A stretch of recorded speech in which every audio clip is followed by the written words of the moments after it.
26, eu tenho uma palavra de Deus para o seu coração hoje.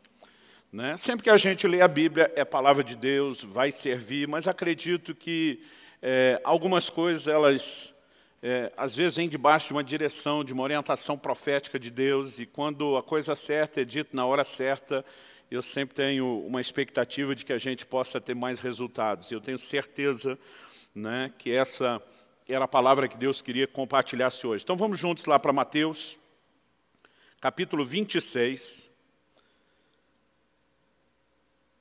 Evangelho de Mateus, capítulo 26. Nós vamos ler a partir do versículo 39.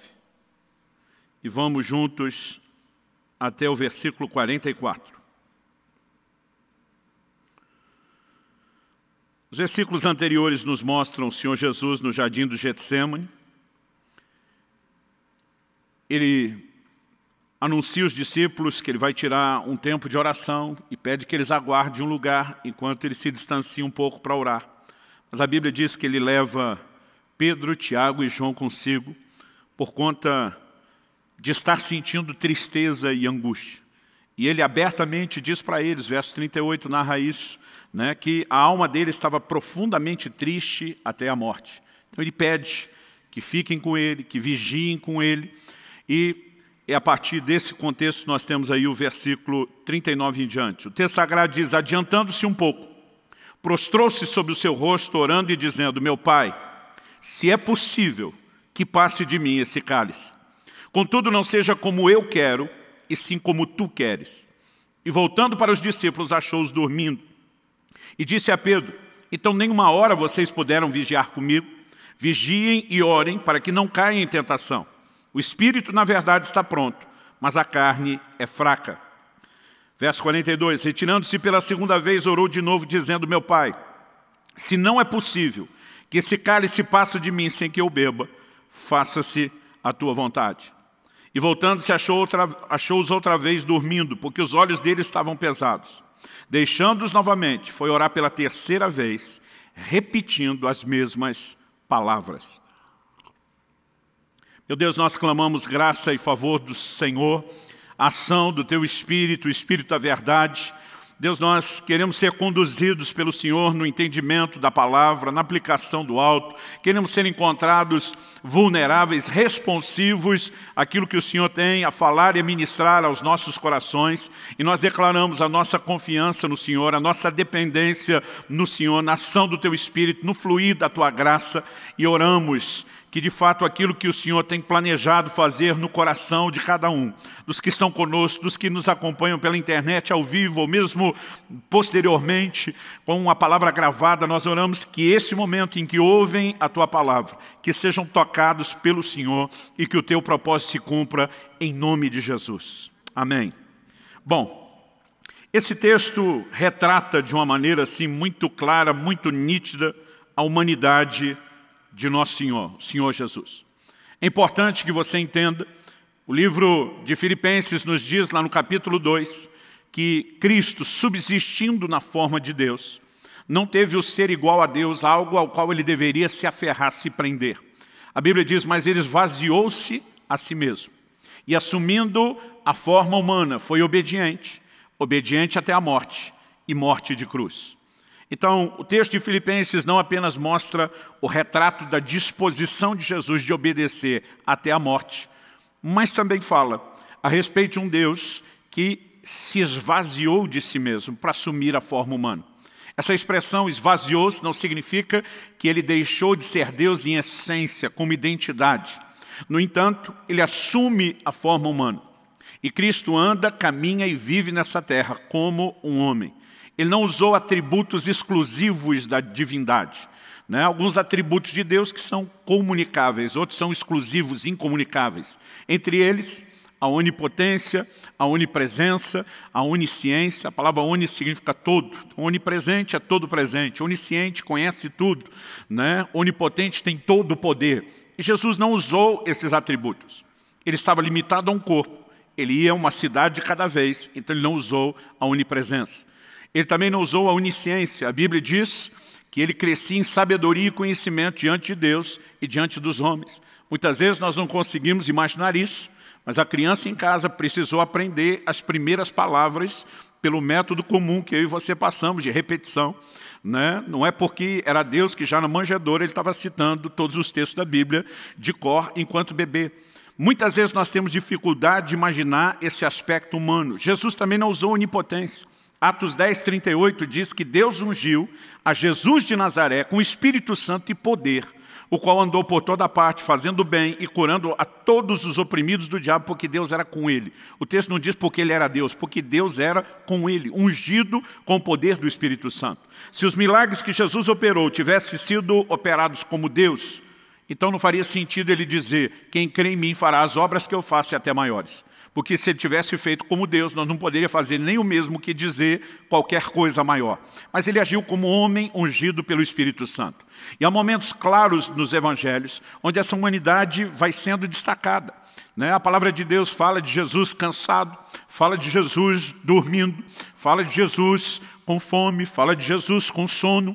E nesse momento, a humanidade de Jesus aparece no momento onde nós percebemos o que podemos chamar de um conflito de vontades.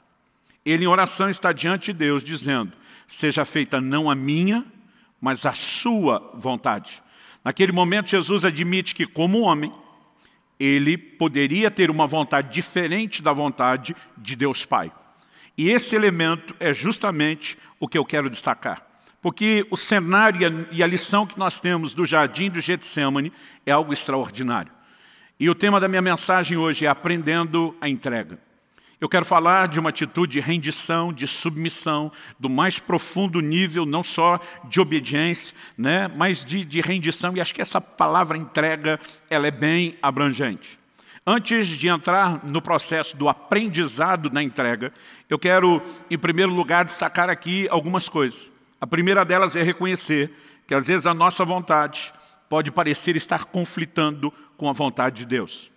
O segundo elemento a ser destacado é o entendimento de que o reino de Deus, ou seja, o próprio Deus, suas leis, seus princípios, vem em primeiro lugar. Ou seja, a vontade dele deve prevalecer sobre a nossa.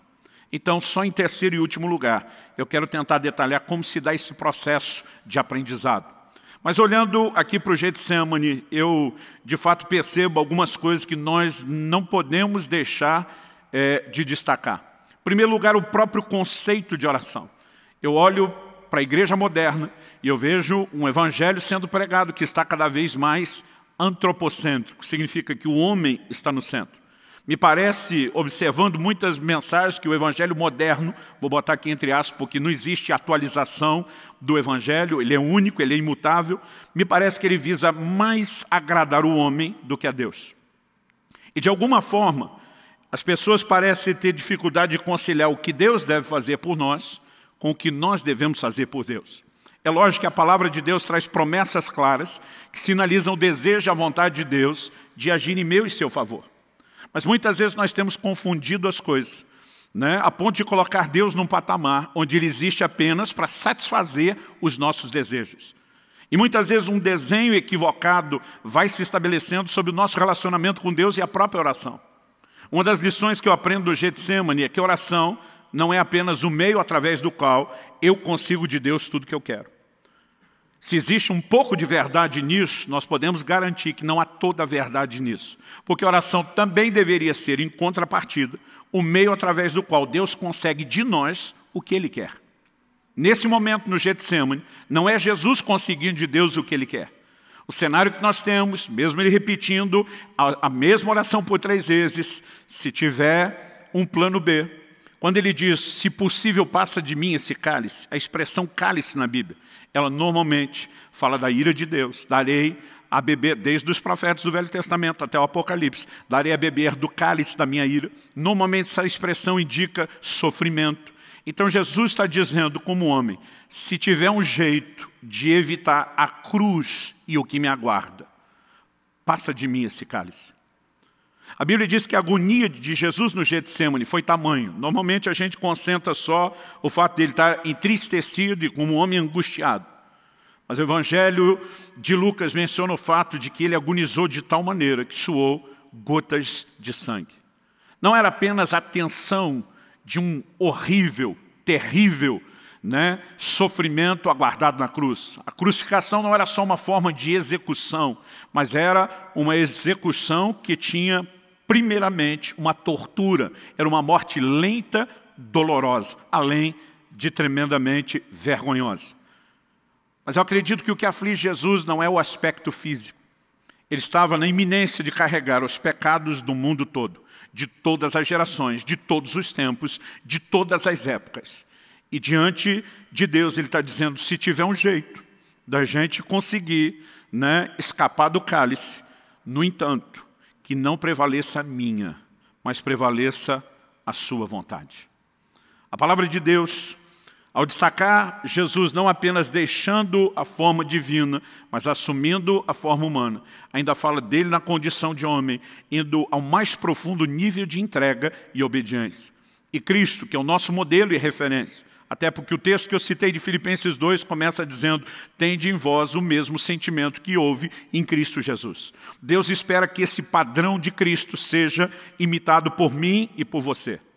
Então, numa época onde se parece falar mais do que Deus tem que fazer pelo homem e muito pouco do que o homem tem que fazer por Deus, eu quero contrabalancear e falar um pouquinho da nossa responsabilidade para com Deus. Então, em primeiro lugar, eu vou destacar aqui primeiro esse conflito de vontades.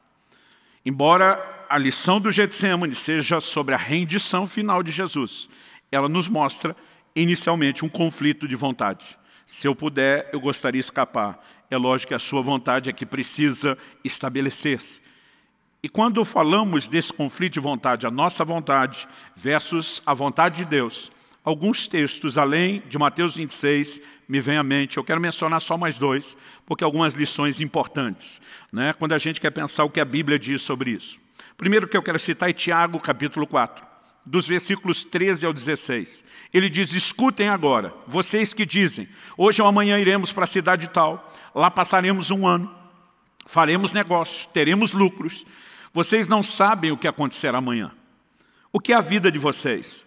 Vocês não passam de neblina que aparece por um instante e logo se dissipa.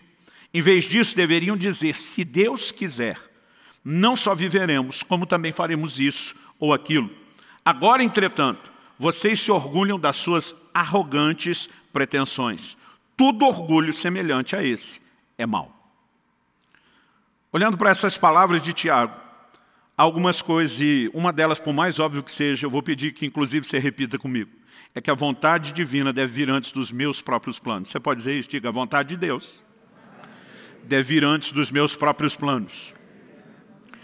Isso nos mostra que Deus tem uma vontade, não apenas aquilo que é generalizado para todos os homens, o que está lá escrito na Bíblia, que todo mundo tem que obedecer. Mas isso também me indica que Deus tem um plano personalizado. Até mesmo lugar onde eu, você, cada um de nós vai morar. São decisões que não deveriam ser tomadas sem que se declarassem, se Deus quiser. Os antigos repetiam muito mais essa frase do que a geração atual. Eu me lembro, né, olhando para os meus pais, para os amigos dos meus pais, que raramente terminavam qualquer conversa ou cogitação de se planejar qualquer coisa, sem que alguém dissesse, se Deus quiser. Hoje em dia é quase como se a gente dissesse para Deus, eu já decidi que eu quero, o Senhor é que se esforce para me abençoar. Aliás, tem muita gente tentando andar nesse trilho. Gente que toma suas decisões, não ora, não consulta, não busca Deus, e depois simplesmente chega e diz, pastor, ora por mim para Deus abençoar o que eu já decidi. Não é desse jeito que eles falam, mas é exatamente a forma como fazem. Então, nós precisamos reconhecer que a vontade de Deus deve vir antes dos nossos próprios planos. Há uma vontade personalizada que precisa ser buscada em oração. O texto não está dizendo que eu e você não podemos fazer planos.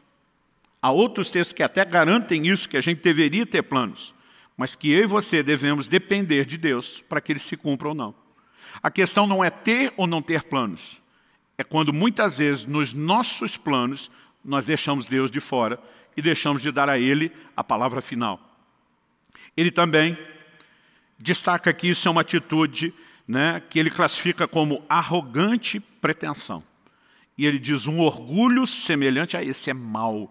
Né? Qual é o orgulho? Achar que eu estou ou que eu posso estar no controle da minha vida em vez de deixar isso nas mãos de Deus. Em último lugar, né, me chama a atenção o fato de que Deus não está necessariamente dizendo para qual cidade nós vamos.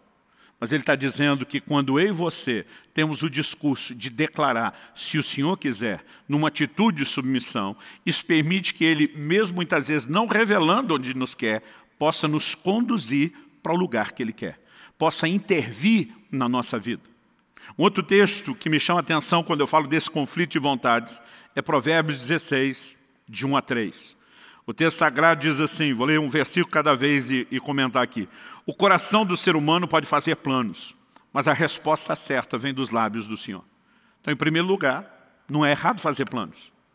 Errado é querer ter a palavra final, quando ela deveria vir da parte do Senhor. Verso 2 de Provérbios 16 diz, todos os caminhos de uma pessoa são puros aos seus próprios olhos, mas o Senhor sonda o espírito.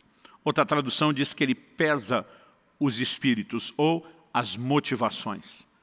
Falamos semana passada que o termo pesar na Bíblia fala de Deus medir, procurar o equilíbrio comparado ao seu próprio padrão. Um dia alguém falou, pastor, como que Deus pesa o espírito se ele não é matéria e não tem peso? Eu falei, querido, você está procurando o peso literal, quando nem a balança é literal. Né? Quando a Bíblia diz que Deus sonda a motivação, o espírito, e algumas traduções optaram por motivação, é porque muitas vezes nós podemos até escolher fazer coisas certas, mas com a motivação errada. Outro dia alguém disse, pastor, é errado. Eu queria ser um pregador da palavra, assim, abençoar muita gente. Eu olhei para esse irmão e falei, depende. Ele falou, como depende? Eu falei, o que você quer parece legítimo. A pergunta que você deve fazer diante de Deus é, por que você quer isso? Você tem um chamado de Deus e precisa ser fiel a Ele? Você tem de fato um coração que quer servir as pessoas? Ou você está olhando para isso como se fosse um lugar onde você busque reconhecimento e projeção? Porque muitas vezes o erro não está apenas naquilo que fazemos. Tem muita gente tentando não fazer a coisa errada, mas fazendo a coisa certa do jeito errado. Então a Bíblia diz que há momentos onde eu e você não conseguimos discernir. Quando o texto diz que todas as coisas são puras aos nossos olhos, muitas vezes nós tomamos decisões sem sequer imaginar qual pode ser o desfecho. Gente que entra numa escolha com uma decisão de um casamento para passar o resto de uma vida sem imaginar quais podem ser os futuros desdobramentos. Gente que toma decisões na área profissional, no ministério, em qualquer que seja, e muitas vezes essa coisa de tudo é puro, não é só porque há ingenuidade, mas nós não temos a capacidade de antever o futuro que está lá na frente. Então precisamos depender daquele que conhece o caminho, que já trilhou bem. O verso 3 de Provérbios 16 diz, entregue suas obras ao Senhor, e o que você tem planejado se realizará. Em outras palavras, Deus está dizendo, não é que eu quero abortar ou avacalhar seus planos. Mas se você me colocar à frente, até boa parte daquilo que você planejou, pode ter a garantia de eu te conduzir da forma correta a esse lugar. Fato é que nós precisamos entender a importância de viver nesse lugar. Então, Deus deixa o homem planejar, embora ele espera ter a palavra final. Ele pesa as motivações, porque muitas vezes nós estamos tentando só avaliar o que será feito, mas Ele também vai agir através da entrega. Tem um episódio muito interessante no meu relacionamento com Israel, meu filho, quando ele chegou à fase da adolescência. Eu estava tentando ensiná-lo a importância de fazer escolhas, de fazer as avaliações, tentando treiná-lo, prepará-lo para a vida, que é cheia de escolhas. E ele me trouxe uma situação, falou, pai, estou muito indeciso se eu faço isso ou aquilo. Eu falei, filho, o que você quer fazer? Eu falei, pai, como assim? Eu vim perguntar para você. Eu falei, agora estou te perguntando de volta. O que você gostaria? O que você quer escolher? E por que você escolheria? Ele parou, pensou um pouco, depois ele olhou para mim e falou, não, pai. Eu que vou reformular a pergunta. Pai, o que você quer que eu queira? E aquilo me incomodou. Eu falei, não, filho, eu estou justamente tentando te ensinar que você tem que fazer as suas escolhas. Eu não posso viver escolhendo por você. Ele falou, pai, eu sei disso. Mas ele falou, não sou bobo. O senhor já fez algumas dessas escolhas, talvez até errado, já aprendeu com elas. O senhor já transitou por alguns desses caminhos. E por que eu tenho que ficar arriscando se eu posso recorrer a uma fonte como o senhor e confiar em você? Eu olhei para ele e falei, você não é bobo mesmo. Sabe, querido, muitas vezes, e muitas vezes mesmo orando, Eu lembro daquela frase do Israel e eu digo para Deus, o que o Senhor quer que eu queira? O Senhor me deu livre-arbítrio, o Senhor me deu direito de escolha. Isso não significa que eu preciso ignorar os seus conselhos ou deixar de buscar a sua vontade. Quem está entendendo, diga amém. Não é apenas em momentos onde há conflito, em momentos onde nós nem conhecemos. Bom, vamos pular a etapa do conflito de vontades e dizer por que não podemos deixar o conflito de vontades acontecer. E por que a semelhança de Cristo precisamos dizer, apesar de honestamente ser essa a minha vontade, eu me submeto à tua e oro para que a tua vontade seja feita. Há uma premissa que deve reger todo o nosso relacionamento com Deus, é que o próprio Deus e o seu reino precisa vir em primeiro lugar. Vou esperar que pelo menos um dissesse um amém aí. Jesus diz em Mateus 6,33, busque em primeiro lugar o reino de Deus e a sua justiça, e as demais coisas serão acrescentadas. Você sabe quais eram as demais coisas que ele estava falando? Se você olhar os versículos anteriores, Jesus está falando de necessidades básicas. O que vamos comer, o que vamos beber, o que vamos vestir. E diz, não preocupa com isso. Em outras palavras, antes de se preocupar com a sua subsistência, foque em colocar o reino de Deus antes de você e antes das suas necessidades básicas. O problema é que muitos de nós queremos viver no reino sem a premissa do reino, de que o próprio Deus precisa ocupar o primeiro lugar, de que o próprio Deus vem antes. Quanto custa o reino de Deus? Eu gosto sempre de repetir isso. De acordo com Jesus, o reino de Deus custa tudo que você tem. E às vezes quando eu falo essa frase, principalmente para essa nova geração, que é contra qualquer expressão de sacrifício, de compromisso, que tudo está feito e pronto, eles dizem, não, é pela graça. Eu digo, mas não é de graça. Pela graça significa que nada que você faz te fará um merecedor. O crédito é todo de Deus e da obra de Cristo Jesus. Isso não significa que você não tem que fazer absolutamente nada. Quando a gente fala que o reino de Deus custa tudo, é só olhar o ensino de Jesus. Mateus capítulo 13. Em 3 versículos, do 44 ao 46, ele conta 2 parábolas. Nas duas, apenas alegorias distintas que falam a mesma coisa. Ele diz, o reino de Deus custa tudo que a gente tem. Pastor, está escrito desse jeito? Não, bem parecido. Jesus diz, o reino de Deus é semelhante ao homem que encontrou um tesouro escondido no campo. Movido de alegria, vai e vende tudo o que tem para adquirir o campo. A figura é de que o campo com tesouro representa o reino. Quanto custa o reino? Tudo que tem. Depois Jesus diz, o reino de Deus é semelhante a um negociante que encontrou uma pérola de grande valor. Ele também vai e vende tudo que tem para adquirir a pérola. É sempre um tesouro que vale mais do que tudo que nós temos, a ponto de desistirmos de qualquer outra coisa para termos aquilo.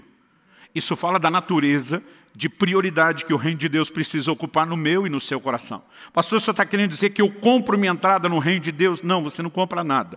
Você foi comprado, não é você que compra. A Bíblia diz que Deus em Cristo Jesus realizou uma obra de redenção, de resgate, ou seja, Ele nos comprou pelo seu sangue. Então não é a gente que compra, nós somos comprados. Mas pastor, se eu fui comprado já, por que é que custa o que eu tenho? Porque se você não reconhecer a legitimidade do ato de compra que Jesus realizou na cruz, você não tem direito ao benefício da compra.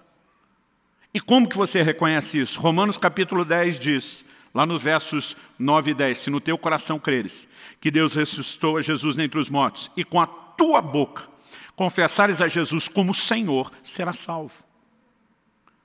Agora, interessante que a Bíblia diz que a gente tem que confessar Jesus Senhor. E a igreja contemporânea mudou isso. Não tem que confessar Jesus Salvador. Você não vai achar isso na Bíblia. Mas Jesus não é Salvador? É. A Bíblia diz que você confessar Ele Senhor, você vai ser salvo. Se Ele salva, Ele é Salvador. Mas Salvador não é o objeto da confissão. O objeto da confissão é a palavra Senhor. Essa palavra no original grego, ela tem um significado que nem de longe na língua portuguesa ou na cultura moderna atual, eu e você conseguimos arranhar. Ela, na verdade, era a palavra que um escravo usava para se dirigir ao seu amo, ao seu dono, ao seu possuidor.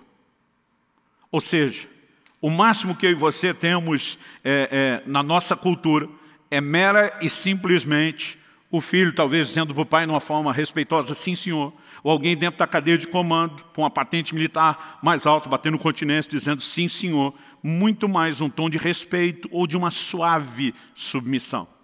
Essa palavra Curios, no original grego, como eu disse, era usada somente a alguém que possuía, que era dono da pessoa. Então, o que a Bíblia está dizendo, que traz salvação para mim e para você, não é apenas reconhecer o sacrifício, a morte e a ressurreição de Jesus. Isso a gente crê, mas é confessá-lo Senhor. Ao confessá-lo Senhor, nós estamos dizendo, todo o controle da minha vida passou às suas mãos no dia que você me comprou pelo sacrifício da cruz. Essa confissão é uma forma de nos curvarmos diante dele e dizer, eu me rendo ao seu senhorio, eu aceito que você é meu dono, que você comprou o que eu sou, o que eu serei, o que eu tenho um dia terei. E ao reconhecer a legitimidade do ato de compra, você está desistindo de tudo. Então o reino de Deus não custa tudo porque você compra. Custa porque você tem que abrir mão de tudo e colocá-lo em primeiro lugar, reconhecendo que Ele é o seu dono e dono de tudo. Não há evangelho sem esse reconhecimento. Agora, nós temos muitas vezes tentado viver um padrão onde parece que as pessoas estão invertendo as posições. Alguns parecem que acreditam que eles são senhores, que eles dão a ordem e comando e que Deus é que é o servo para ficar obedecendo e mimando a gente em tudo. Me entenda bem. Eu não estou falando que Deus não vai responder orações. Ele diz que a gente poderia pedir o que quiséssemos. Não estou negando que há um aspecto da oração onde a gente consegue de Deus o que a gente quer. O que nós não podemos é desbalancear. E deixar de acreditar que quem é Senhor é Ele e quem é servo somos nós. Nós não podemos desbalancear e deixar de entender que também na oração nós encontramos esse lugar e esse ambiente de rendição para que a vontade dEle é que se cumpra. Na oração modelo, que nós apelidamos de Pai Nosso, o Senhor Jesus nos ensinou a dizer, venha o teu reino, teu governo, venha ser rei sobre nossas vidas, seja feita a tua vontade. A oração é um dos caminhos pelos quais eu e você nos submetemos a Deus. Em Lucas, no capítulo 14, se você for rápido de endereço, abre lá, eu gostaria que você acompanhasse comigo. Nós vamos começar no versículo 25. Lucas 14, 25. Nesse texto, o Senhor Jesus, de uma forma assim muito clara, ele pontua o que significa ser seu discípulo. O verso 25 começa dizendo, grandes multidões acompanhavam a Jesus, e ele voltando-se lhes disse. Antes de falar do que ele disse, deixa eu fazer uma observação. Quando você estiver lendo os evangelhos e perceber que a Bíblia destaca que tem muita gente, grandes multidões, você vai perceber que de forma recorrente Jesus para e diz, deixa eu explicar para vocês como que a coisa funciona. É quase como se ele dissesse, pelo tanto de gente aqui, eu acho que vocês não entenderam. Não significa que ele não quer as multidões. Significa que ele sabe como funciona o coração e a natureza do homem. Ele está olhando para eles e dizer, deixa eu explicar. Porque pode ser que alguns de vocês não entenderam o que estão procurando. Então ele entra no verso 26 dizendo, se alguém vem a mim e não me ama mais do que ama seu pai, sua mãe, sua mulher, os filhos, seus irmãos, suas irmãs e até a própria vida, não pode ser meu discípulo. Em outras palavras, Jesus está dizendo, ou você me põe à frente de tudo e de todos, inclusive de você, ou você não pode ser meu discípulo. Ele não está dizendo que tem um discípulo muito bom e tem um outro nível que é o discípulo meia boca, mais ou menos. Ele está dizendo, ou você me põe à frente de tudo e eu me torno a pessoa mais importante, mais amada, o centro e a prioridade da sua vida, ou você não pode ser meu discípulo. Aí ele continua no verso 27, e quem não tomar sua cruz e vier após mim, não pode ser meu discípulo. Então ele está aqui basicamente dizendo, quanto custa ser um discípulo? Aí ele entra nos versículos 28 até o 30, com uma parábola, e depois no 31 e no 32 com a segunda parábola. As duas têm o mesmo significado. As duas falam que ninguém deve se lançar um empreendimento sem primeiro calcular quanto custa para ver se pode chegar até o final. Ele diz na primeira, pois qual de vocês, pretendendo construir uma torre, não se senta primeiro para calcular a despesa e verificar se tem os meios para concluir? Para não acontecer que, tendo lançado os alicerces e não podendo terminar a construção, todos os que a virem zombem dele, dizendo, esse homem começou a construir e não pode acabar. Do que Jesus está falando? De orçamento, planejamento financeiro? Sim, só como exemplo. A mensagem não é como eu e você devemos cuidar da nossa vida material e financeira. Ele pega essa lógica e aplica isso como um exemplo para algo que é espiritual. Verso 31 e 32. Ou qual é o rei que indo para combater outro rei, não se senta primeiro para calcular se com 10.000 homens poderá enfrentar o que vem contra ele com 20.000? Caso contrário, estando outro ainda longe, envia-lhe uma embaixada pedindo condições de paz.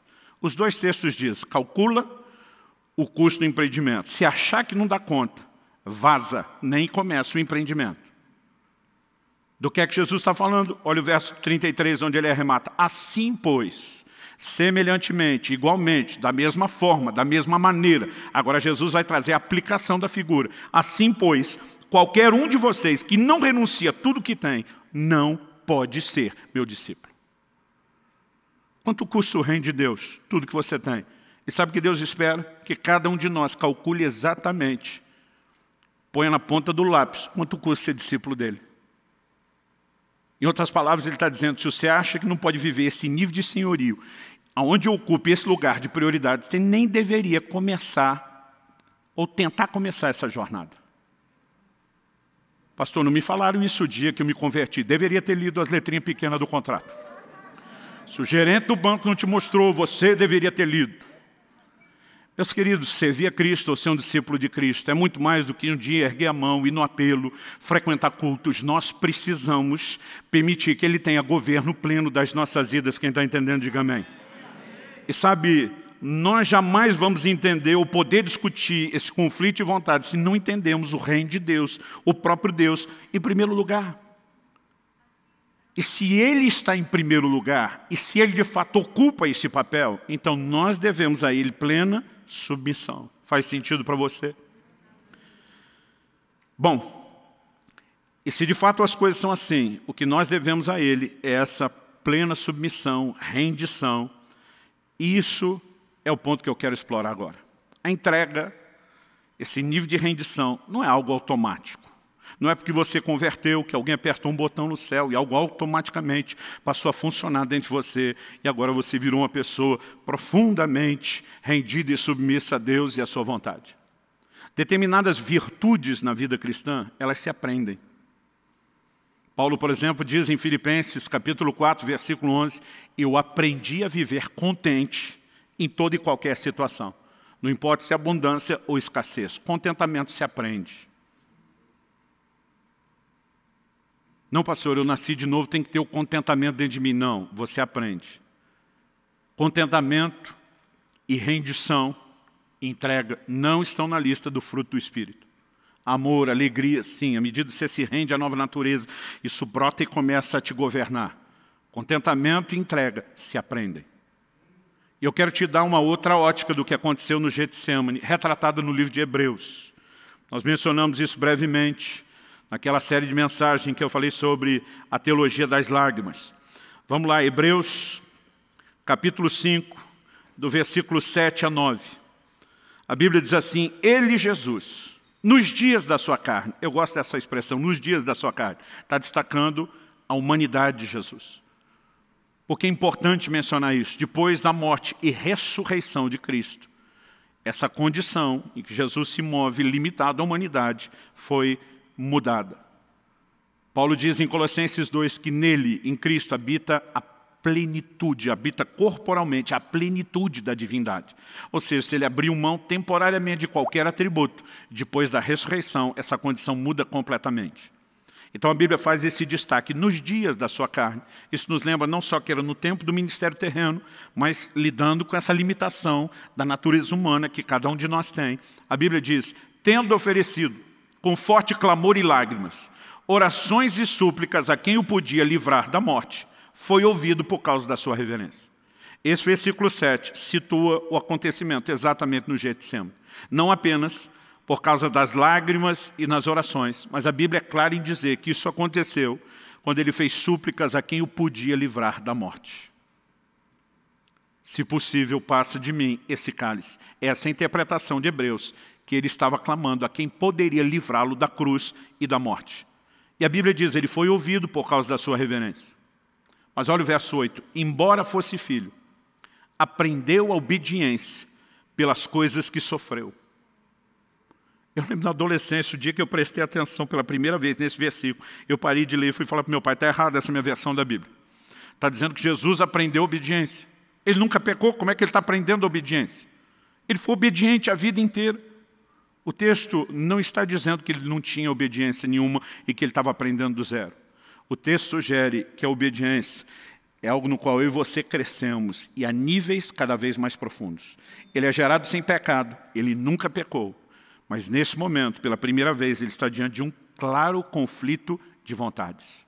Deixa eu te dizer, a hora em que o meu e o seu coração será testado é quando o conflito surge. Eu já vi gente dizendo, não, pastor, eu sou submisso à minha liderança. Já vi mulheres dizendo, sou submisso ao meu marido. E alguns não são submissos. Eles estão vivendo uma harmonia espontânea. Enquanto o líder pensa igual, está tudo bem. É na hora que houver um conflito de vontades que nós vamos descobrir onde é que está o coração. Porque tem gente que não é que ele está se submetendo, ele concorda, então ele aceita.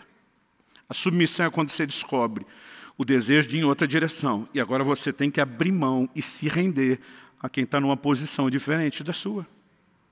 Nesse momento, pela primeira vez, Jesus está diante de um dilema da grande missão da vida dele que ele veio cumprir. É por isso que o texto de Filipenses diz, foi obediente até a morte. Ou seja, ele não obedeceu apenas mandamentos, ele tinha que obedecer o comissionamento pleno, a missão de ir à cruz por mim e por você. Só que a Bíblia está dizendo que ele aprendeu obediência pelas coisas que sofreu. Que sofrimento é esse? Não está falando do sofrimento da cruz. O sofrimento da cruz acontece depois que ele já foi obediente e vai até o fim. Então está falando desse sofrimento interno, desse conflito que muitas vezes eu e você podemos ter e enfrentar. No entanto, a Bíblia diz, e tendo sido aperfeiçoado, verso 9, tornou-se o autor da salvação eterna para todos os que lhe obedecem. Quando eu olho esse retrato de Jesus, isso para mim expande essa humanidade, aquele conflito que está acontecendo no Getsemane, a um patamar onde nós percebemos se o próprio Jesus, que jamais havia pecado, quebrado um mandamento sequer, ainda está precisando aprender obediência em outros níveis, a pergunta com resposta óbvia é, e nós? Será que não temos níveis mais profundos de entrega? Nós precisamos entender que entrega é algo que se aprende, obediência é algo que se aprende continuamente. Quanto mais nos sujeitamos ao Senhor, estamos sendo aperfeiçoados. O aperfeiçoado não é só para quem tinha defeito. Jesus nunca havia falhado, mas ainda estava sendo aperfeiçoado, entrando em níveis de rendição cada vez maior. Alguém disse que ninguém fica bom em nada a não ser com treino. Eu quero te dizer que até na obediência e na entrega não deve ser diferente. Quanto mais nós praticamos, quanto mais exercitamos, mais nós aprendemos e mais nós crescemos. Quem está entendendo, diga amém. Sabe, querido, muitas vezes a nossa dificuldade é que a gente não consegue avaliar que Deus tem algo melhor, porque muitas vezes nós estamos focados no que custa aquele sacrifício da vontade no momento. Jesus está olhando para a cruz.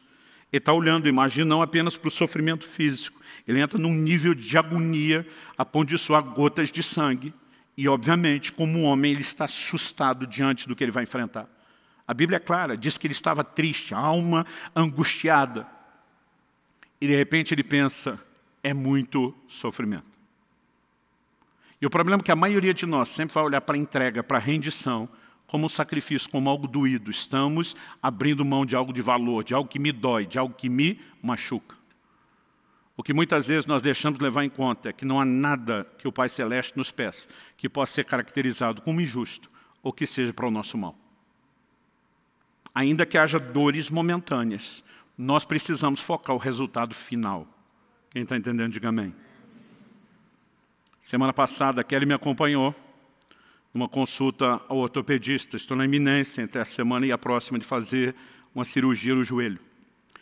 A Kelly diz, eu preferia não ter ido com você na consulta. Eu preferia não saber qual era a sua situação e nem o que é que eles vão fazer. Porque à medida que o médico, um irmão nosso em Cristo, começou a explicar o processo, né, a Kelly ficou assustada. Um problema congênito que eu tenho na cartilagem se agravou nos últimos anos. Por conta dele, o osso da junta foi acomodando de forma diferente, foi gerando uma pequena protusão e deformação óssea, o ângulo da perna começou a alterar. Quanto mais alterava, mais piorava a situação do joelho, quanto mais piorava, mais entortava o ângulo da perna. Ele falou, pastor, eu tenho que corrigir a curvatura da sua perna em 15 graus. Isso significa que além de operar o seu joelho, nós vamos fazer uma osteotomia dupla. O nome é bonito, mas traduzindo, nós vamos quebrar 2 ossos da sua perna, o fêmur e a tíbia, para conseguir corrigir a angulação. E não bastasse dizer que vão mexer em cada um, do osso de cima e de baixo, e no meio, que é o joelho. Ele disse, e o senhor vai ter um processo de recuperação lenta. Porque nós vamos botar umas placas de platina aí no seu osso para ele recuperar legal. E ele disse, o senhor pode ficar de 60 a 90 dias sem poder apoiar no chão, sem uso de muletas. E de repente eu levo um susto, imaginando, vai quebrar aqui, vai quebrar ali, vai arrumar isso, vai parafusar aqueles negócios, não vou poder pisar. Eu falei, eu vou ficar parado durante 2 a 3 meses? Ele falou, não, pastor, 2 semanas de cama, no máximo 3. O senhor pode pregar na igreja, senta numa banqueta, chega de muleta, mas pisar no chão, apoiar, pode levar de 60 a 90 dias. Quando nós saímos, e a Kelly começou a valorizar o assunto, eu comecei a ficar assustado. Eu falei, nem eu tinha pensado, parece que era uma brincadeira até agora. E eu comecei a ficar meio tenso com aquele negócio. Até que encontrei alguém, fui contar o que ia fazer. A pessoa olhou para mim e ela simplificou com uma frase. Ela disse, pastor, basicamente é aquele negócio, piorar para melhorar, não é? E de repente pensa numa frase simples que alinhou tudo. Eu falei, eu sei o que isso me custou até agora. É melhor piorar um pouco agora e ficar bom depois, do que, em nome do não vou piorar um pouquinho e ficar ruim para sempre. E dentro de mim as coisas se resolveu, bora fazer a cirurgia. Por que eu estou dizendo isso? A maioria de nós não entende o que vem depois da entrega, o que vem depois da rendição. A Bíblia diz não apenas que Jesus foi aperfeiçoado, não apenas que ele aprendeu a obediência, mas se tornou autor de eterna salvação para todos. A questão é o que vem depois. E muitas vezes a gente assusta olhando só para aquilo que está na nossa frente e não consegue enxergar o que vem depois. Eu vou, pastor, o senhor quer poder voltar a se exercitar, ter uma vida normal, passar o resto dos seus anos pregando tranquilo? Eu falei, quero. Ele falou, então olha lá para frente. E aí você precisamos entender o que vem depois. Não há ninguém que tenha praticado entrega e você olhe nas Escrituras e diga, não se deu bem. Pastor, e aqueles mártires que se renderam a ponto de morrer? O livro de Hebreus diz que muitos deles não aceitaram o seu livramento. Não é que não poderiam ter um livramento, não quiseram. Disseram para Deus, nós não vamos usar o crédito. A Bíblia diz porque visava uma superior ressurreição. Quando eu e você não encontramos a recompensa da entrega aqui, pode ter certeza que ela vem depois. Anos atrás, eu quero terminar com isso. Ouvi o pastor Francisco, nosso querido Chicão, chamo ele de Chicão, antigamente chamava de Pai Chico, alguns falam, pastor, parece pai de santo, é melhor não usar esse nome. Mas Francisco pregou uma mensagem no momento de crise, daquelas que ele senta na frente da gente, prega para a gente. E ele me falou, olha, daqui a alguns anos, eu não tinha filhos ainda na época, ele falou, daqui a alguns anos você vai entender melhor, que talvez uma das maiores expressões de entrega é quando você lê na Bíblia pais que entregaram os próprios filhos. Quando você for pai, você vai descobrir que não tem nada tão valioso, tão precioso para a gente como os filhos. Eu falei, por que você está dizendo isso? Ele falou, eu quero te citar 3 exemplos de pais que entregaram os seus filhos em contextos diferentes, que é o maior nível de entrega que se pode fazer. O próprio Deus, quando vai expressar o seu amor, a Bíblia diz que Deus amou o mundo de tal maneira que deu seu filho. E de Gênesis 22, 2, Deus pede a Abraão. Deus diz a Abraão, pega o seu filho, seu único filho, o filho que você ama. Mas eu digo para Deus, precisava judiar do velhinho desse jeito? Só pedir o filho já era difícil, tem que lembrar que é o único filho, o filho que ama. Ele diz, e o ofereça em sacrifício. Então Deus pediu esse nível de entrega. Abraão não ficou pensando que perderia. Abraão ficou pensando na coerência de Deus. Se ele me fez uma promessa, eu não sei por que ele está pedindo algo tão contraditório. O livro de Hebreus diz que ele cria que Deus poderia ressuscitar o garoto. Em outras palavras, o Senhor não vai se contradizer, a sua promessa vai se cumprir, e eu não vou te negar nada, nem o filho da minha velhice, que eu criei para receber do Senhor. Então ele diz, há determinadas entregas que nós praticamos porque Deus pede. E muitas vezes o difícil não é Deus te pedir algo. O difícil é você ver que Ele pediu para você e não pediu para mais ninguém. Eu fico imaginando Abraão, nunca ouvi falar que o Senhor pediu um filho para ninguém. E não tem nada antes nem depois.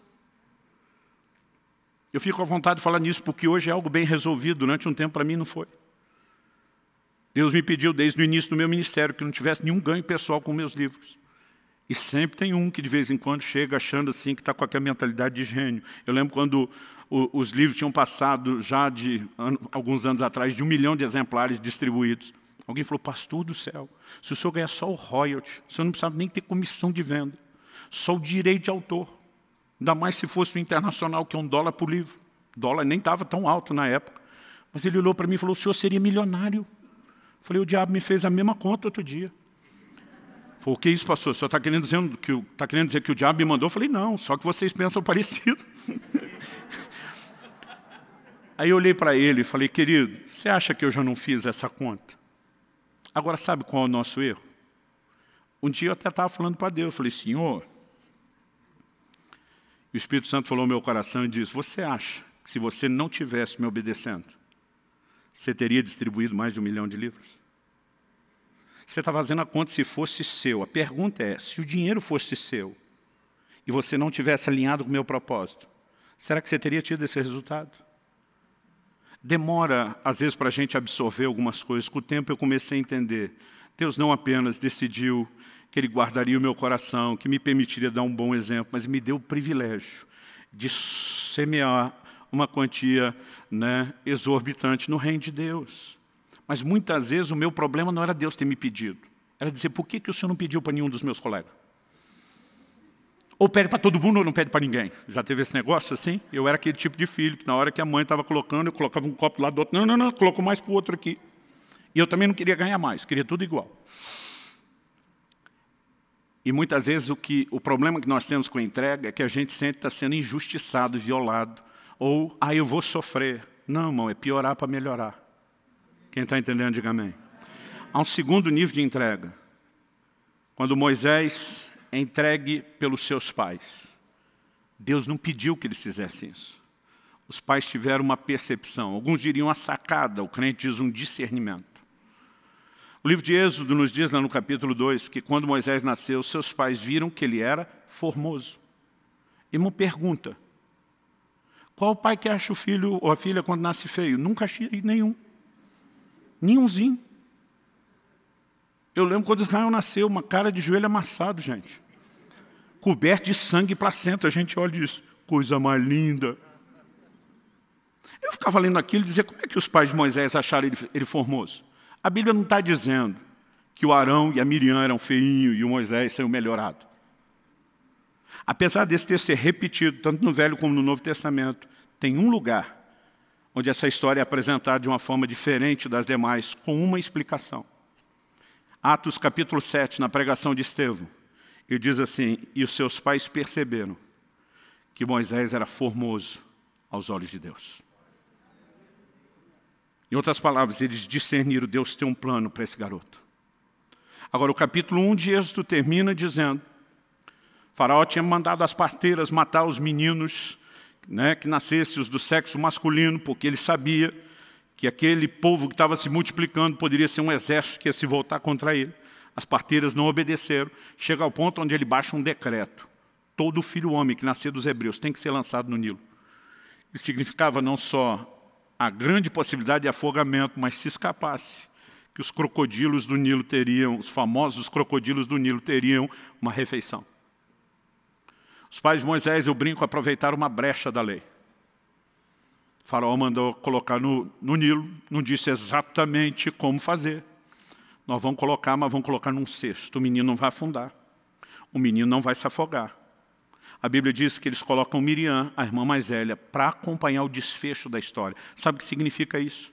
Que aqueles pais estavam acreditando, nenhum crocodilo vai devorá-lo. A água não vai engoli-lo. Se Deus tem um propósito, ele será guardado. Eles disseram, nós estamos entregando ao Senhor. Nós confiamos no Senhor. E aí, o Deus de toda providência, que sabe trabalhar as questões, permite que Miriam perceba que exatamente no momento que aquele cestinho flutuante está chegando, a filha do faraó vai ao Nilo se banhar. E quando vê aquele cestinho, não sei se o menino estava chorando ou se ela só foi espiar, mas ela, quando se depara com aquele garoto, não é apenas o instinto materno, aquela coisa das mulheres. Imagine se fosse alguém do interior do Paraná dizendo, mãezinha, não é apenas algo natural fisgando o coração daquela mulher, é o propósito de Deus. Naquele momento, ela diz, essa criança foi rejeitada pelos hebreus. Eu vou cuidar dela. Miriam se apresenta e diz, a senhora precisa de ajuda? Quer uma indicação de uma ama de leite? E a mãe que antes não poderia cuidar, foi paga para amamentar e cuidar do menino até que ele fosse encaminhado para o próprio palácio. Lá, Moisés seria treinado com toda a cultura dos egípcios, para no futuro ser um grande estadista. Não é irônico Deus fazer o inimigo financiar o libertador? Não existe um cenário que você encontra na Bíblia de gente praticando a entrega, onde o desfecho seja ruim. Pode ser doloroso no início, mas é piorar para melhorar. A terceira ilustração que o Francisco me deu é quando Ana, mulher de Eucana, mãe de Samuel, entrega o filho ao Senhor. E diz, Deus pediu para a mulher. Eu falei, não. Então ela está no nível dos pais de Moisés. Entregou para o que quis. Ele falou, também não. Eu falei, como também não? Foi ela que disse para Deus, se o Senhor me der um filho, eu te dou de volta. Deus não pediu, ela que quis. Ele falou, não. Lê direito o texto. 1 Samuel capítulo 1, versículo 5, diz que Deus cerrou a madre de Ana para que ela não pudesse ter filhos. O problema começou com Deus. Não foi ataque maligno. Foi intervenção de Deus. Deus disse, não vou deixar você ter filhos. Agora Ana começa a ter um problema. Aquela época não era só cultural, era permitido até por lei a poligamia. E Eucana, o marido de Ana, tem uma outra mulher, Penina, que era aquela rival, nível profissional para praticar o bullying. A mulher era uma procriadora de mão cheia. Tinha dado uma penca de filho para o marido. E, naquele contexto cultural, uma mulher que não gerava, não procriava, ela era considerada alguém sem valor. Eucana, um homem nobre de respeito, ama a Ana, trata ela bem, mas ela vive debaixo daquela humilhação. Um dia ela não aguenta, ela vai diante de Deus e diz, se o Senhor me der um filho, eu te dou o filho de volta. O que ela está dizendo? Não é nem filho, eu quero esfregar na cara dessa miserável que zomba de mim todo dia, eu quero pelo menos um gol de honra. Já teve esse negócio? Você está jogando, perdendo de goleada, você diz, tem que ter um gol de honra, mesmo que a gente não ganhe. Naquele momento ela está dizendo, eu nem quero um menino, eu só quero ter um filho. Eu te dou ele de volta. Deus olha para ela e diz, negócio fechado. E o Deus que fechou a madre agora, abre. Qual esse tipo de entrega? É aquela que Deus provoca. E não pediu de forma direta. Ana não se prontificou também voluntariamente, mas Deus diz, vou apertar uns botões para fazer a coisa acontecer. Sabe, querido, eu vejo extremos. Gente que fala da providência de Deus como se tudo fosse predeterminação divina, o homem não tem escolha e participação nenhuma. Mas gente que vai para outro extremo e acredita que porque nós temos livre-arbítrio não existe mais providência divina. Embora Deus não violente a vontade, Ele sabe provocá-la. Quando a Bíblia diz em Romanos 2 que a bondade de Deus conduz ao arrependimento, Deus vai mexendo em circunstâncias à nossa volta, tentando fazer com que decisões sejam avaliadas. Quando você olha a história do filho pródigo, é alguém que depois que perdeu tudo, caiu em si. E de repente ele repensa, o que é que eu estou fazendo? E ele tem a chance de tomar a decisão correta.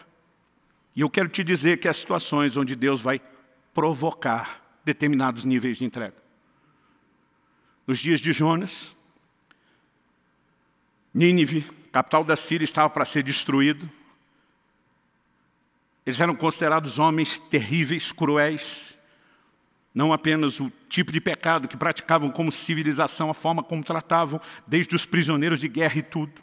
E Deus diz, Jonas, vai pregar para Nínive que se arrependa. Se eles não se arrependerem, eu vou destruir. Jonas diz, agora eu não vou. O que eu quero é que o Senhor destrua. Vai que eu prego, ele se arrepende, e o Senhor tem misericórdia deles, não destrói, eu quero que destrua. João diz, não vou, não vou, não vou. E a Bíblia diz que ele pegou um navio para fugir da presença do Senhor. Como se Deus não estivesse em toda parte.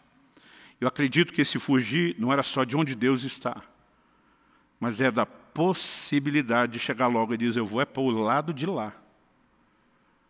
A Bíblia diz que uma grande tempestade atinge o navio.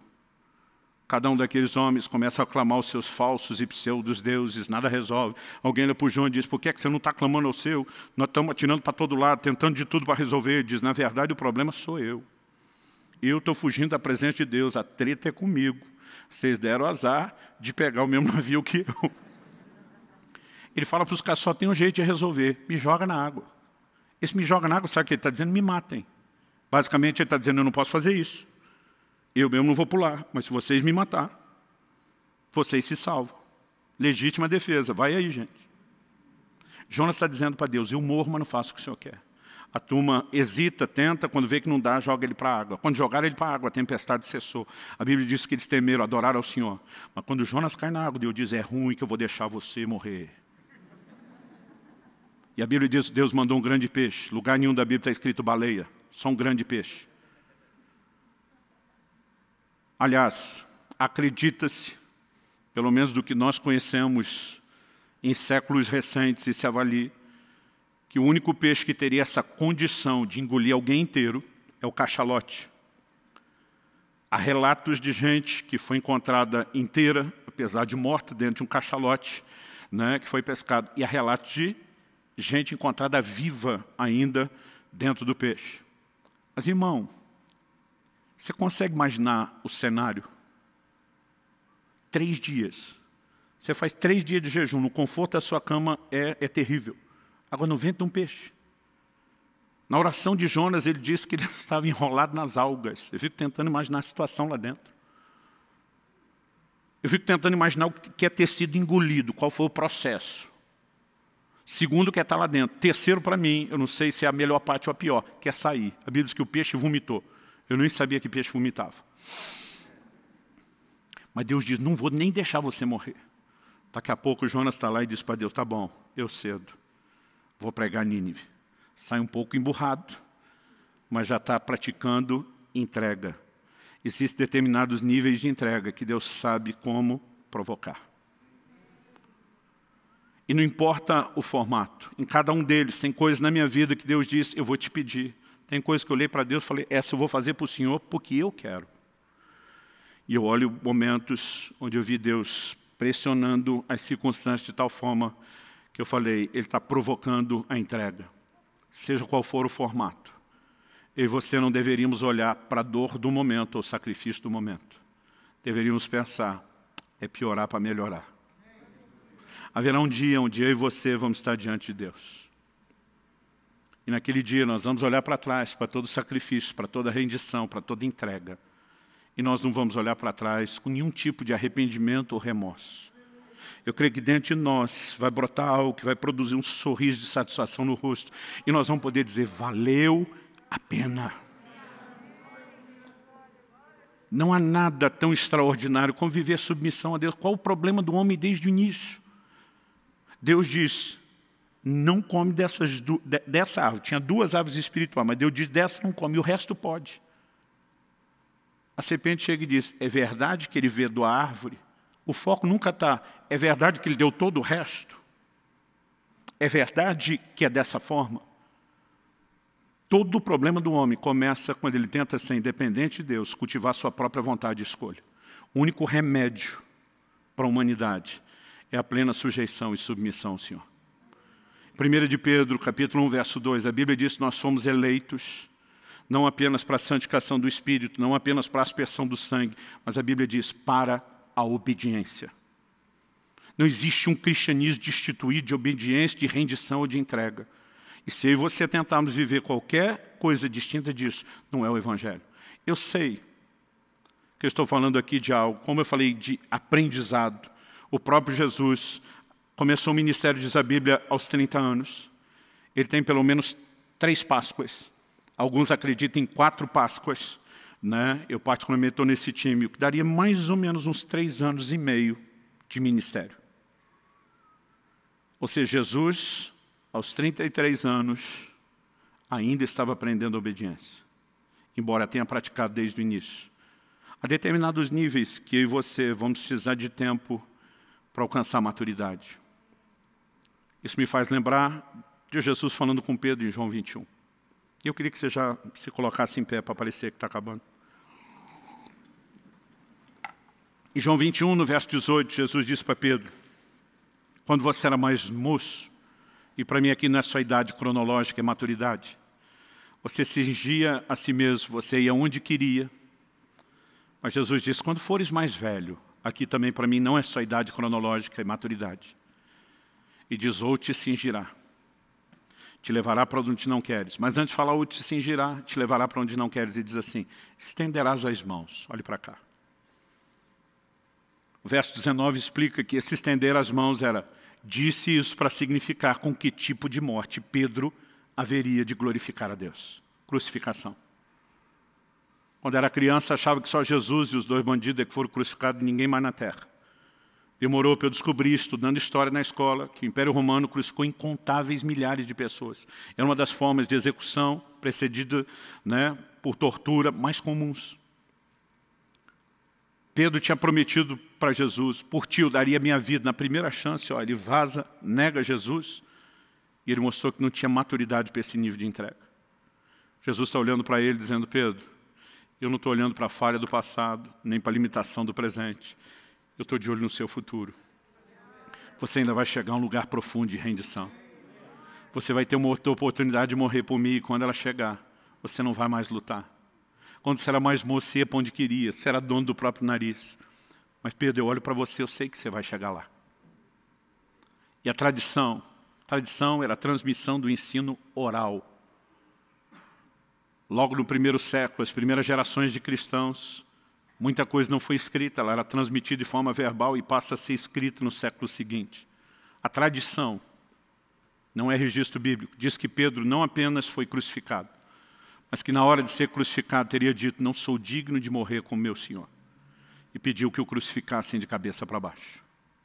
Aquele Pedro que antes não conseguia praticar o nível de entrega, cresceu, amadureceu. Paulo diz, quando eu era menino, eu falava com menino, agia com menino, pensava com menino.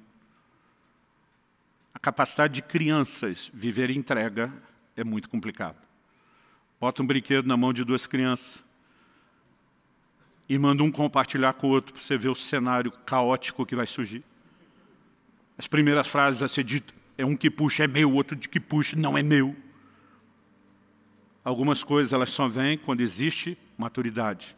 Eu diria que a entrega não é diferente. Nós vamos aprendendo níveis distintos. Cristo, depois de uma fidelidade de uma vida inteira, ainda estava aprendendo a obediência. E eu e você precisamos aprender a entrega em níveis distintos. Eu já passei por momentos onde eu sofri demais diante de coisas que Deus pedia. Porque eu estava olhando só o piorar do momento, em vez de enxergar o melhorar depois. Mas o tempo passa e a gente vai aprendendo, vai ficando escolado. Sempre há novos níveis para que eu e você aprendamos, mas nós nunca podemos parar de aprender e nem de crescer. Há um lugar por trás da rendição e da entrega que nos conecta ao coração de Deus, ao plano de Deus, ao propósito de Deus, de uma forma tão extraordinária, que se nós entendêssemos isso, não bateríamos tanto o pé, tentando prevalecer na nossa rebeldia, na nossa teimosia. Nós precisamos aprender com o Senhor Jesus momentos onde a gente diz, Senhor, não é o que eu queria, mas seja feita a tua vontade. Aos 18 anos de idade, eu saí de casa para pregar o Evangelho e precisei deixar meus pais. Era uma outra época. A gente não conseguia fazer as viagens, não havia recursos para isso. Comunicação era diferente. Os primeiros meses de namoro com a Kelly, a gente namorava por carta. E para os mais novos que não sabem o que é carta, é como se você escrevesse um e-mail, mas em vez de enviar, imprimisse e pedisse para alguém levar em mãos. Nós falávamos ao telefone depois da meia-noite, que interurbano era mais barato. Tem gente que nem sabe o que é interurbano, era ligação à distância.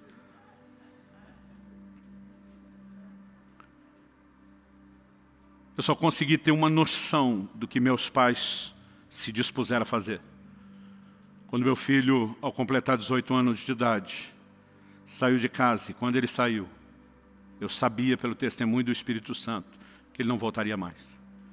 Era dali para casar, de lá para o ministério e para servir a Deus. E hoje eu olho para trás e digo, Senhor, eu te louvo. Porque meus pais decidiram me tratar não como propriedade deles, mas tua. Eu me recuso a tratar meus filhos de forma diferente. Eles são seus. Faz o que quiser. Sabe, à medida que o tempo passa, você consegue ter percepções diferentes. E à medida que eu e você amadurecemos no Senhor, nós começamos a entender que por trás daquela entrega, não tem um Deus tentando nos fazer sofrer. Tem um Deus tentando nos levar ao mais profundo nível de realização que alguém pode experimentar. Não há evangelho sem submissão plena, sem rendição, sem entrega. Não há. Chame isso de qualquer outra coisa, mas não de evangelho. E nessa noite, eu gostaria, enquanto os músicos ministram, que nós tirássemos um tempo de oração, reafirmando o senhorio de Jesus sobre as nossas vidas. Talvez no dia que você se converteu, você não tinha entendido 10% disso. Mas hoje eu quero que você reafirme: Senhor, hoje eu entendo quanto custa a torre. E eu quero declarar que eu não apenas voltaria lá atrás para dizer sim de novo, eu te digo sim hoje, daqui para frente, eu quero viver nesse lugar de rendição. Mas enquanto a maioria de nós vai reafirmar o senhorio de Jesus, talvez haja aqueles que precisam entregar sua vida a Cristo, ao controle pleno de Cristo pela primeira vez. O que você precisa não é apenas frequentar a igreja para as coisas melhorar, é deixar de ser o seu próprio dono e entregar o controle da sua vida nas mãos de Jesus, dizendo: você será o meu possuidor, o meu dono, e eu vou viver para te honrar. Isso é o Evangelho. Isso não apenas produzirá a salvação eterna, mas mudará completamente o custo da nossa vida nessa terra. Talvez haja pessoas nesse auditório que precisam tomar essa decisão pela primeira vez, ou gente que se afastou e se desviou e precisa se reconciliar com Cristo. Talvez você que nos acompanha agora ao vivo, ou posteriormente, ouvindo essa mensagem gravada, você pode tomar essa decisão exatamente agora, nesse momento. Eu creio que o Espírito Santo está chamando várias pessoas de uma forma única e singular. E você sabe que essa coisa apertando você aí dentro, o discurso de um homem não poderia produzir.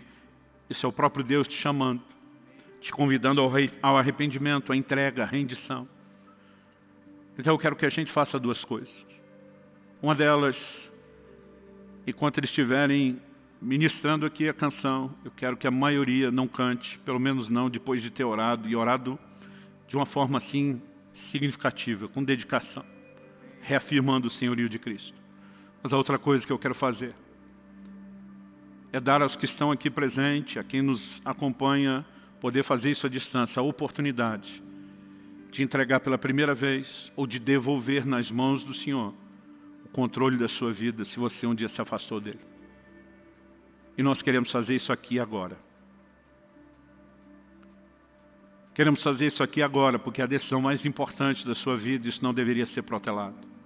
Nós queremos orar com você que quer entregar a sua vida a Jesus ou reconciliar-se com o Senhor. E queremos te dar a oportunidade não só de receber a nossa oração, mas de poder fazer uma declaração pública sobre esse lugar de senhorio de Jesus. O próprio Cristo afirmou: aquele que me confessar diante dos homens, eu também o confessarei diante do meu Pai e dos anjos que estão nos céus. Mas em contrapartida ele também disse: quem me negar diante dos homens, eu também o negarei diante do meu Pai e dos anjos que estão nos céus. Portanto, sempre que a gente faz esse convite, nós fazemos em público, na frente de todo mundo, não para expor você.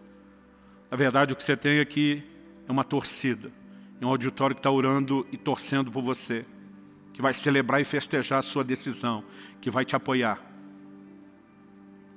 Mas mesmo se não houvesse esse quadro favorável de todo mundo, ainda assim você precisaria da confissão pública. Ainda bem que você pode fazer isso num ambiente onde todo mundo está te entendendo, te apoiando e te encorajando. Alguém aqui hoje que quer tomar essa decisão de entregar sua vida a Jesus ou de se reconciliar com Ele. Talvez você diga: pastor, não é que eu me sentia desviado, mas eu acho que entendi o Evangelho mesmo é hoje. Eu acho que eu tenho que começar a partir de hoje. Alguém quer tomar essa decisão? Levante sua mão bem alto. Não se acanhe, não tenha vergonha. Se você precisa dessa decisão hoje, Deus seja louvado. Quem mais? Eu sinto, glória a Deus. Quem mais? Você que está em casa, não precisa necessariamente levantar a mão, que nós não vamos ver, mas é importante que você ore nessa vida. A Bíblia diz, ore nesse momento. A Bíblia diz que todo aquele que invocar o nome do Senhor será salvo. Você não precisa necessariamente fazer a oração do jeito que faremos aqui, mas você precisa clamar pelo nome de Jesus. Reconhecer o seu pecado, que significa rebeldia contra Deus e vontade própria. se arrepender, reconhecer o perdão de Deus e saber que você tem a oportunidade de sujeitar a Ele e a sua palavra. E não importa o jeito que você vai orar, né? Você pode orar da forma como você achar melhor. Tem gente que gosta de fazer isso de joelho, tem gente que faz sentado mesmo, em pé, em voz alta, em voz não tão alta. O importante é que você faça. Essas pessoas estão aqui, sinalizaram com a mão. Nós queremos te dar a chance de confessar Jesus em público. Vou pedir para você sair do seu lugar e vir rapidinho aqui à frente. Nós queremos orar com você. Rapidinho, vem para cá. Glória a Jesus. Glória a Jesus.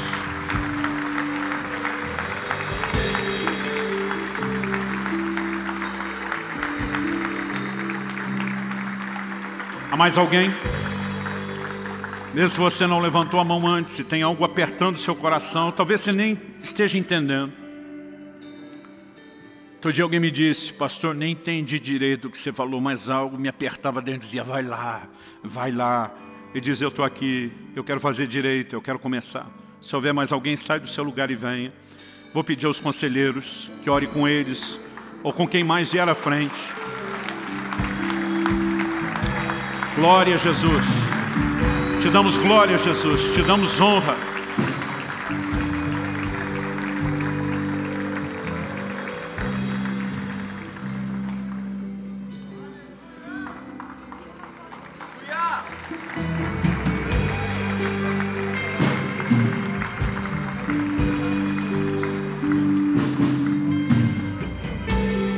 Quero pedir aos conselheiros que ajudem eles a confessar Jesus, a declarar isso.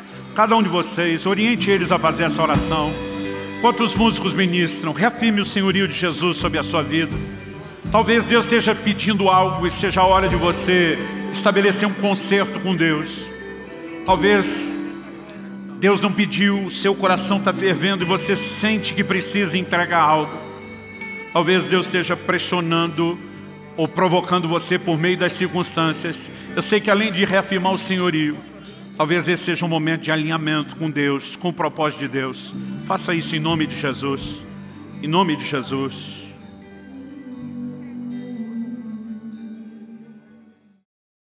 Damos teu nome, Senhor Jesus, pelo privilégio de viver não de forma autônoma, por conta própria, mas alinhados ao teu querer, à tua vontade, ao teu propósito. Nós clamamos, Senhor, a despeito de uma natureza carnal, naturalmente rebelde. Nós queremos viver sujeição e entrega em níveis cada vez mais profundos e de forma progressiva. Nessa noite não apenas reafirmamos teu senhorio sobre nossas vidas. Queremos de fato viver colocando o Senhor e o teu reino em primeiro lugar, levando a sério cada uma das tuas ordenanças que toca a todos nós, mas também atentos ao teu plano personalizado, aquilo que o Senhor deseja para cada um de nós. Suplicamos graça e favor sobre cada um.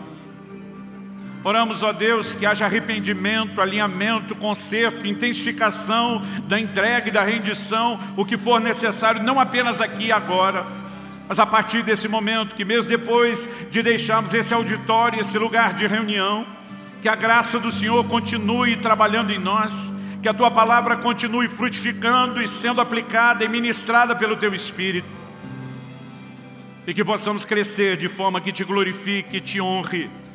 Nós oramos e clamamos em nome do Senhor Jesus. Em nome do Senhor Jesus. Se você crê, concorde, diga amém. Se você recebe essa palavra, diga: eu recebo. Glória a Jesus. Glória a Jesus. Glória a Jesus.